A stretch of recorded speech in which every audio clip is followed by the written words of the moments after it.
Hey guys, and welcome back. In today's video, I'm going to be finally sharing with you all the answers to the style questions that you guys asked me earlier this year. I feel like it was back in February that I asked you guys for questions, so I'm really sorry about the delay, but again, I'm really appreciative for all the questions that you guys asked me, and I really wanted to make an effort to answer every single one of you.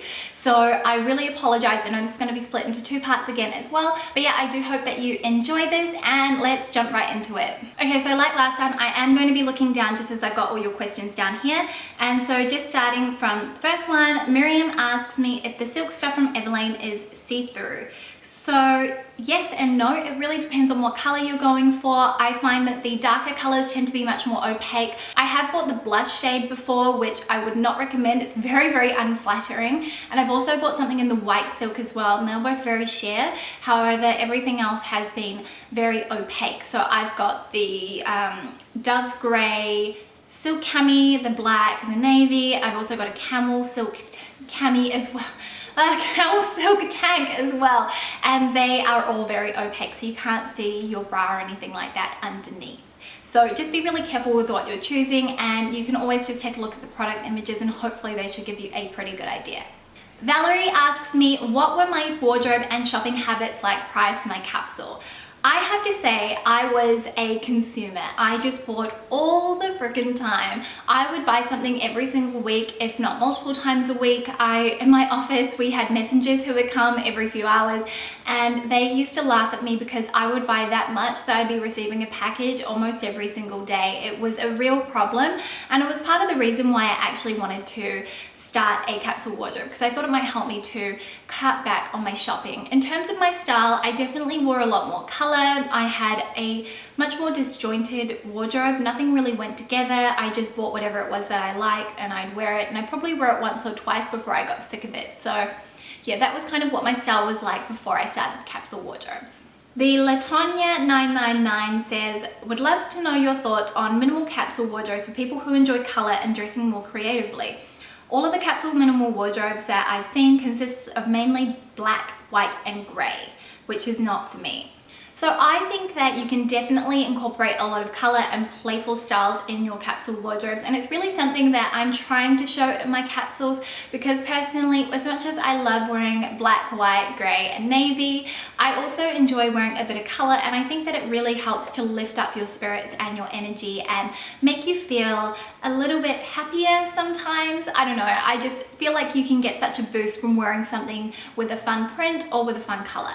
So I think what you really need to do is create a color palette that works with the colors that you've got in your wardrobe. So think about what your core colors are, what ones that you wear every single day, and then think about what might complement it. So I mean, you could even have a black or a white complementing your main color palette, which could have, you know, blue and green and pink in it or something like that. So just really think about it that way. Be a little bit more creative about the way that you approach it, because it's not going to be as black and white, to put it very literally, as doing a very minimally colored wardrobe. I hope that does help, and I am going to try and build on how to incorporate color into a capsule wardrobe at some stage, probably a little bit later in the year. So do keep an eye out for that if it's something that you will be interested in. Rachel asks, my question is in regards to the 5-piece French wardrobe. What happens to the 5 pieces once the season or year is over? The purpose of the 5-piece French wardrobe challenge is, or 5-piece French wardrobe, is to really complement what you've got in your closet. So there's a book that I read, and I'm going to link it down below because I can't remember. I think it's Lessons from Madame Chic, and she talks about when she went to Paris and how she was living there, and she noticed that all of the French women would wear the same clothing over and over again. However, what they would do is they would incorporate more special pieces, and that's really where the concept comes from. So because you're wearing your clothing so much more frequently, they are going to wear out a little bit more often, and you're also kind of pulling from a smaller pool of clothing. So the new pieces that you're buying are not only to replace things that are worn out, but to also complement what you have. At the end of the season, you do not throw anything away. I didn't really have the best luck with what I bought last year, so I did part with a couple of things, but the purpose is not to get rid of things at the end of it. You keep it in your closet, and just say the next year you don't actually need to buy that much stuff. You don't buy 5 things. Maybe you buy 1 thing, maybe you buy 2, maybe you buy nothing. But the purpose is to really just use it as a guide to help you to streamline your closet. It really should be intuitive. You shouldn't really need the rules, but I find that because we're so hardwired to consume, it really does help to kind of have those rules in place just to really encourage those types of behaviors. So I hope that helps to answer your question. And yeah, I definitely don't just throw things away at the end of the season. I'm gonna butcher some of these usernames, so please forgive me, but Puppy Lion asks, how does your style evolve and change over the years, and who inspires you? I'd say that it's just become a lot more streamlined. I definitely always kind of really enjoyed wearing more classic pieces, and I did tend to wear a lot of blazers and silk blouses with high-waisted skirts when I was younger, in my early 20s, but now I tend to wear less of the high-heel platform shoes. I think I've maybe got one pair of platforms. Do I have any?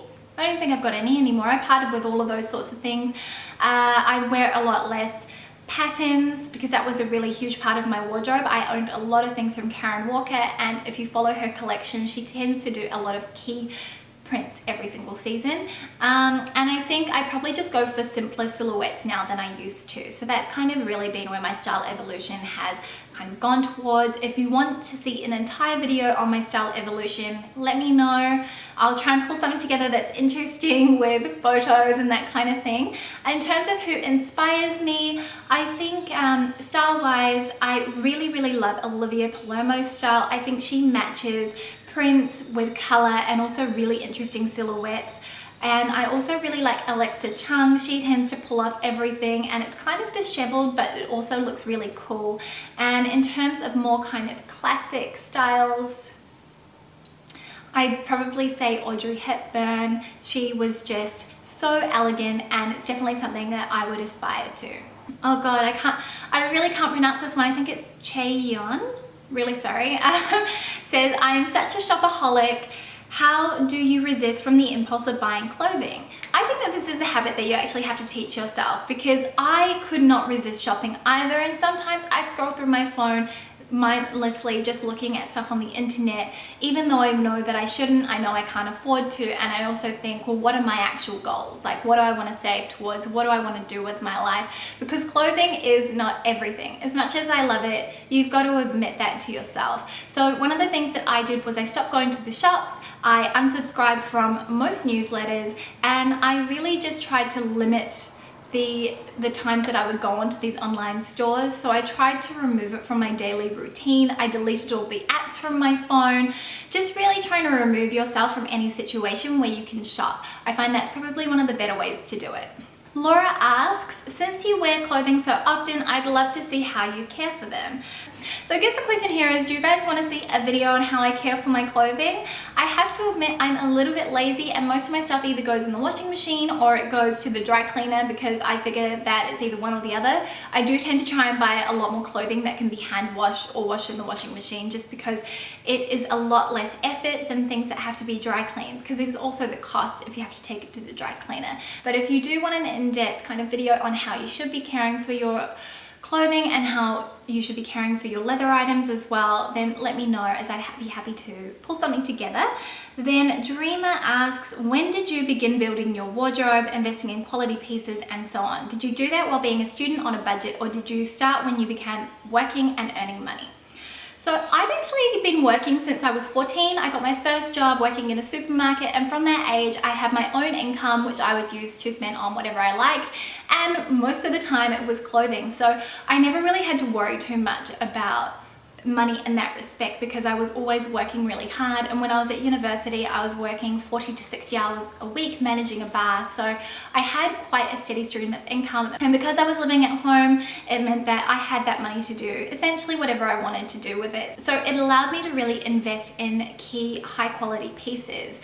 I probably started to focus more on investing in basic pieces when I was about 21 years old, I'd say. So just after I finished university, and it was more around the age of 23 that I really started to drop some serious cash on those key pieces. I think that was when I bought my first equipment silk blouse.